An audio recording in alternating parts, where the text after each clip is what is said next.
Akashvani COVID-19 ప్రత్యేక వార్తలు చదువుతున్నది తురగా ఉషారమణి. దేశంలో గడిచిన 24 గంటల్లో 41,024 మంది కరోనా నుంచి కోలుకున్నారు. దీంతో దేశంలో ఇంతవరకు కరోనా నుంచి కోలుకున్న వారి సంఖ్య 85,62,641కి చేరింది. కోవిడ్ రికవరీ రేటు 93.68% నమోదైంది. కాగా గడిచిన 24 గంటల్లో 44,059 వైరస్ కేసులు కొత్తగా బయటపడ్డాయి. మొత్తం కేసుల సంఖ్య 91,39,866కి పెరిగింది. దేశంలో ప్రస్తుతం 4,43,486 యాక్టివ్ కేసులున్నాయి. ఇక గత 24 గంటల్లో మరో 511 మంది కోవిడ్ బాధితులు మరణించారు. దేశంలో కోవిడ్ మృతుల సంఖ్య 1,33,738కి చేరుకుంది. తెలంగాణలో కరోనా రికవరీ రేటు మరింతగా మెరుగుపడింది. నిన్న మరో 1,015 మంది కోవిడ్ నుంచి కోలుకోవడంతో రాష్టంలో కరోనా రికవరీ రేటు 95.2% మెరుగుపడింది. రాష్టంలో మరో 602 కోవిడ్ కేసులు కొత్తగా నమోదయ్యాయి.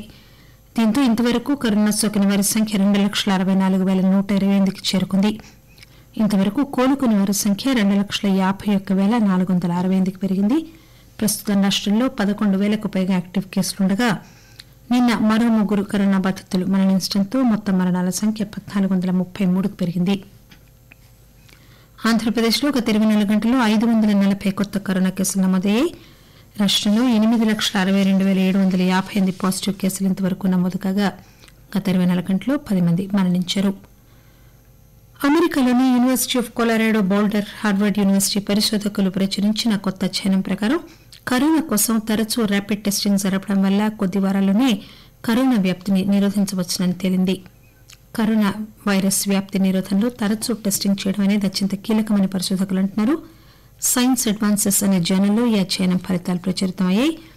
ఈ రోజే ఫలితాలిచ్చే తక్కువ సెన్సిటివ్ పరీక్ష రేపు ఫలితాలిచ్చే మరింత సెన్సిటివ్ పరీక్ష కంటే ముఖ్యమని పరిశోధకుడు డానియల్ లారిమోర్ చెప్పారు.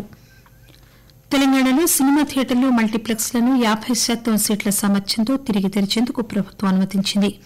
కంటైన్మెంట్ జోన్ల వెలుపల తక్షణం ఈ థియేటర్లు తిరిగి తెరవచ్చు. ఒకేసారి వివిధ షోలు జరగకుండా చూసేందుకు షో వేళలు నియంత్రించాలని కూడా ప్రభుత్వ ప్రధాన కార్యదర్శి సోమేష్ కుమార్ జారీ చేసిన ఉత్తర్వుల్లో పేర్కొన్నారు. ప్రేక్షకులు, సిబ్బంది, చిన్న వ్యాపారులతో సహా అందరూ అన్ని వేళలా మాస్కులు ధరించాలని, ఎంట్రీ, ఎగ్జిట్, ప్రవేశ ద్వారాల వద్ద హ్యాండ్ శానిటైజర్లు ఉండేటట్లుగాను, కోవిడ్-19 మార్గదర్శకాలని పాటించేటట్లు చూసే బాధ్యత థియేటర్లు, మల్టీప్లెక్స్ యాజమాన్యంపై ఉందని ఉత్తర్వుల్లో పేర్కొన్నారు. అన్ని థియేటర్లలో ఎయిర్ కండిషనింగ్ 24-30 డిగ్రీల సెల్సియస్ మధ్య ఉండాలి. డిసెంబర్ 1వ తేదీ నుంచి కోవిడ్-19 ప్రత్యేక రైళ్లతో సహా అన్ని రైళ్లు నిలుపు చేస్తారని సామాజిక మాధ్యమాల్లో వైరల్ అయిన ఒక సందేశాన్ని ప్రభుత్వం ఖండించింది. డిసెంబర్ 1వ తేదీ తర్వాత రైళ్ల సర్వీసులు నిలుపు చేసే విషయంలో తాము ఎటువంటి నిర్ణయం తీసుకోలేదని రైల్వే మంత్రిత్వ శాఖ కూడా స్పష్టం చేసింది. రాష్టపతి రామ్నాథ్ కోవింద్ రేపు తిరుమలకు వస్తున్నారు. రేపు ఉదయం 10:40 తిరుపతి చేరుకుంటారని, మధ్యాహ్నం 3 గంటలకు తిరుగు ప్రయాణం అవుతారని చిత్తూరు జిల్లా కలెక్టర్ భరత్ గుప్తా తెలియజేశారు. ఉదయం 11 గంటలకు తిరుచానూరు పద్మావతి అమ్మవారిని దర్శించుకున్న అనంతరం మధ్యాహ్నం కుటుంబ సమేతంగా శ్రీవారిని రాష్టపతి రామ్నాథ్ కోవింద్ దర్శించుకోనున్నారు.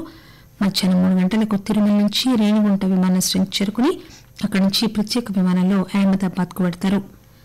రాష్టపతి రామ్నాథ్ కోవింద్ తిరుమలకు రానున్న నేపథ్యంలో అధికారులు పటిష్టమైన భద్రతా ఏర్పాట్లు చేస్తున్నారు. కరోనాకి సంబంధించి కూడా అన్ని జాగ్రత్తలు తీసుకుంటున్నట్లు అధికారులు తెలియజేశారు.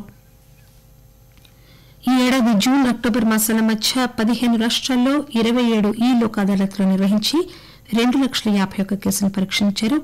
ఈ నెలలో ఇంతవరకు 12,686 కేసులను పరిష్కరించడం ద్వారా ఈ లోక్ అదాలత్ ద్వారా 107.4 కోట్ల రూపాయల మేరకు సెటిల్మెంట్ జరిపారు. న్యాయ సేవా ప్రాధికార సంస్థల్లో సృజనాత్మక పద్దతుల్లో లోక్ అదాలత్ ను వర్చువల్ వేదికలపైకి మార్చి ఈ ఏడాది జూన్, అక్టోబర్ మధ్య 4,83,000 కేసులను విచారించి 2,50,000 కేసులు పరిష్కరించడంతో 1,409 కోట్ల రూపాయల మేరకు పరిహారం చెల్లించడమైంది.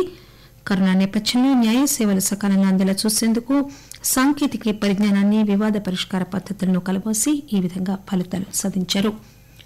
మరిన్ని అప్డేట్స్ కోసం హైదరాబాద్ ప్రాంతీయ వార్తా విభాగం ట్విట్టర్ హ్యాండిల్ @AIRnews_HYD ఫాలో కండి. AIR news Hyderabad YouTube channel కు సబ్స్క్రైబ్ చేయండి. ఆకాశవాణి కోవిడ్-19 ప్రత్యేక వార్తలు ఇంతటితో సమాప్తం.